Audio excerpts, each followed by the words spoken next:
hoy de las Cortes de los Milagros. Las Cortes de los Milagros eran los lugares de París en los que vivían los pobres, los mendigos, los delincuentes, las prostitutas. Estas sociedades ya existían durante los reinados de Francisco I, de Enrique II, pero al llegar el siglo XVII habían prosperado de tal modo que llegó a haber un total de 12 lugares con ese nombre. Todos los criminales de París se daban cita allí, en un mundo que tenía sus propias leyes, sus usos, sus costumbres, su propio gobierno y su propio argot. Los mendigos elegían a su rey, al que llamaban el Gran Coezurre. Sus lugartenientes en las diversas provincias se llamaban cagús y tenían a su cargo la instrucción de los nuevos pordioseros. De todo esto nos enteramos por Víctor Hugo, no por Víctor Hugo Morales, sino por Víctor Hugo. La más importante de todas, la Gran Corte de los Milagros, que fue la fuente de inspiración para Víctor Hugo, se localizaba en la calle de Montorgueil, en el convento de las Hijas de Dios, y en la calle de Nef-Saint-Sauveur, una zona que el cronista Henri Sauval describe como maloliente, embarrada y sin pavimentar. Es una descripción caprichosa, ¿no? Los ladrones salían de allí para ocupar las calles de París. Había mendigos que pedían limosna con la espada al costado, y la mano sobre la empuñadura. Es decir, estaban al borde de afanarse. Sí. Bien.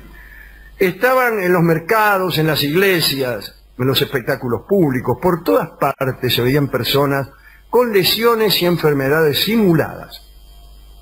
Hombres y mujeres fingían ser ciegos, sordos o minusválidos para pedir limosna, pero durante la noche, de regreso a la corte, en un instante todos se curaban de sus supuestas deficiencias, de un modo, como Sauval describe irónicamente, milagroso.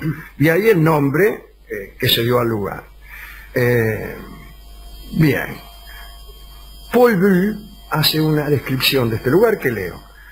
Desde hacía muchos siglos, París y sus alrededores estaban infestados de una multitud de vagabundos y de pobres. La mayoría, gente sin oficio conocido, mendigos de profesión, tenían su cuartel general en la Corte de los Milagros. Se denominaba así a sus guaridas porque al entrar en ellas se despojaban de las vestimentas propias del papel que representaban. Los ciegos veían con claridad, los paralíticos recuperaban el uso de sus miembros, los jorobados enderezaban su espalda. La Corte de los Milagros era así una especie de inmenso vestuario, en una palabra, donde se cambiaban en esa época todos los actores de esa eterna comedia que el robo, la prostitución y el asesinato representaban sobre el suelo de París. Dentro de ellos había diferentes rangos. Estaban los narquois, eran falsos soldados veteranos que fingían haber quedado mutilados por haber combatido al servicio del rey. Los malingres, o falsos enfermos, ¿no? Falsos epilépticos que caían al suelo y mordían un pedazo de jabón para producir espuma con la que hacer creer que estaban sufriendo un ataque y que eran capaces de engañar hasta a los médicos que acudían en su auxilio. Los juvens, que mostraban un certificado demostrando que San Huberto los había curado de la rabia después de haber sido mordidos por un perro. Estaban falsos rengos, los proxenetas, falsos peregrinos, huérfanos que recorrían las calles en grupos de 3 o 4, casi desnudos, temblando de frío, y muchas otras categorías de pícaros que al mismo tiempo hacían de espías para los encargados de perpetrar los robos. Si usted quería ser admitido en la hermandad de ladrones, debía demostrar la pericia que tenía, ¿no? Y se sometía a una prueba ante los maestros. Debía cortar una bolsa a la que se le habían atado unos cascabeles sin que sonaran. Debía abrir la bolsa, sacar la guita sin que sonaran los cascabeles. Si fallaba, era morido a golpes. Y si lo lograba, se le reconocía como ladrón, ¿no es cierto? Se recibía de chorro. Bueno, así eran las cosas. A los niños se los iniciaba desde la más tierna edad en la hermandad, especialmente de carteristas y rateros. Las niñas, dice, las menos feas se prostituían por 2 liards y otras por un doblón, y la mayoría a cambio de nada. Bueno, entonces no se prostituían, claro, señor no. mío. Sí, sí. ¿A qué estamos jugando? Me parece que toda esta descripción es un poco tendenciosa. Parece... Además fue hacia ahí, terminó en eso, no empezó por Sí, claro. un Bueno, recorrido raro. las gentes que venían del campo en busca de trabajo y veían defraudadas sus esperanzas, a menudo se unían a ellos, de modo que la corte aumentaba.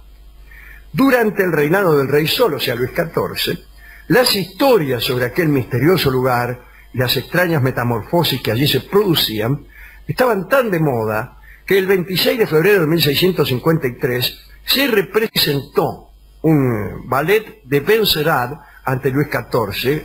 También estaban Ana de Austria, el cardenal Mazarino. Se trataba del famoso ballet de la Nuit. En una de estas escenas, los mejores bailarines y los más distinguidos personajes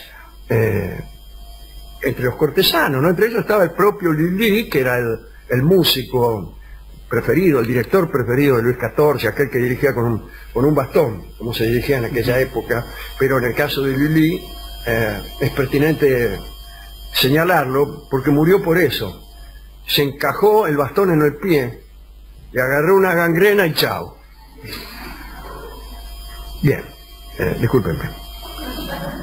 Bueno, en una de estas escenas se interpretaban papeles de habitantes de la Corte de los Milagros, ¿no? Así que la escena terminaba con mendigos, tullidos y ciegos bailando juntos una gallarda. La ópera de 2 centavos de Bertolt Brecht. De Bertolt Brecht. También, Sí, claro. Los ballets de la corte demostraban al mismo tiempo el miedo y la fascinación que el tema provocaba entre los cortesanos. Para el temor había sobrados motivos, ¿no? Desde comienzos de ese siglo, la delincuencia alcanzaba proporciones alarmantes, como se aprecia en este pasaje del diario de Pierre L'Estoile, que describe el año nuevo 1606. Y ahí empieza, ¿no? No se lo voy a leer. Crímenes, asesinatos, robos, estaba indignado el tipo, ¿no? Toda clase de vicios e inequidades. Pongo el dedo y va a ver lo que sale. ¿Qué sale? Para robarle 10 francos, un mercader que venía a la feria fue apuñalado con un cuchillo. Meto el dedo. Un pobre comienzo de año que nos amenaza con un final incluso peor. Puede estar escrito por cualquiera en cualquier lugar. Ahí va la ministra, ya vaya. Espera un rato. Ni policías ni soldados se atrevían a poner un pie. Bueno, ¿qué ganamos con poner un pie? Mucho en menos la zona de orquesta, controlada por el Gran Coeso. Sí. Cuando en 1630 Luis XIII ordenó la construcción de una nueva calle que atravesaba de lado a lado la corte, todos los obreros fueron asesinados. No es que hubo una protesta, no. Todos los obreros fueron asesinados, lo que obligó a cancelar el proyecto, dice este. Lamentablemente hemos tenido que cancelar el proyecto. El puente no se va a hacer, muchachos. La Corte de los Milagros había llegado a ser una sociedad secreta peligrosa para el poder real.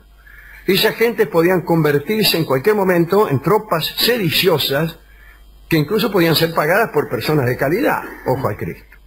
A partir de 1660, después de una oleada de crímenes especialmente horribles, Luis XIV decidió ponerle fin al asunto y ordenó la destrucción de la Corte de los Milagros. Durante la primavera de 1668, el recién nombrado teniente general de la policía, el famoso Larreynie, Gabriel Nicolás de Larreynie, envió sucesivamente 3 comisarios a la Gran Corte de los Milagros, tan solo para cosechar 3 fracasos.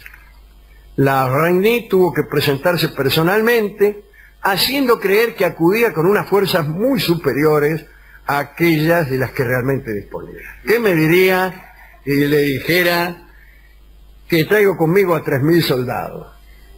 No le creo. No. ¿Me creería 2.500? El estupendo chiste que solía hacer la gente 86. Hay 20 hombres conmigo. ¡Ja! No le creo. 18. Bien. Finalmente comunicó la Ragné que por orden del rey el lugar debía ser evacuado y que las 12 últimas personas en abandonar el lugar serían colgadas o enviadas a galeras. Y eso provocó una desbandada general. No creo que eso haya provocado una desbandada general, pero bueno. Al final consiguieron despejar el barrio. Después se empleó mucho esfuerzo en la destrucción de las demás guaridas del crimen de París. Tuvieron 30 años tirando abajo lugares, ¿no? Y mandando a miles de delincuentes a galeras, los marcaban con un hierro candente. Pero esto, como ya lo sabíamos, no acabó con el problema. No acabó con el problema.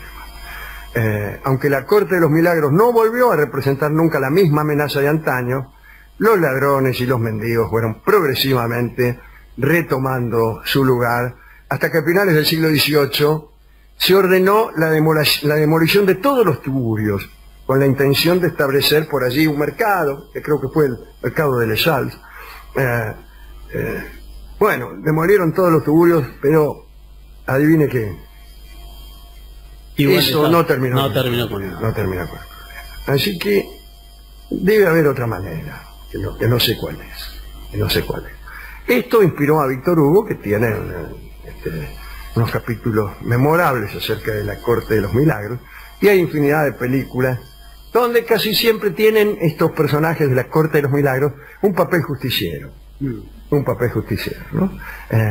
Es más simpática esa visión que el cine ha tenido de la Corte de los Milagros que esta que hemos leído hoy, que es un poco tendenciosa, ¿no? Hemos resuelto ilustrar esto, ya que estamos con tangos bien cantados. Este tango es una curiosidad también. Se llama Por Dioseros, evidentemente fue compuesto en atención a este episodio que hemos contado hoy. Lo va a cantar Gardel. Empieza con unos arpegios imposibles de cantar. ¿Quién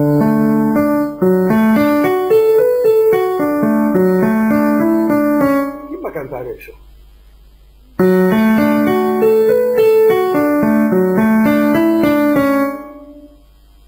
¿Por qué?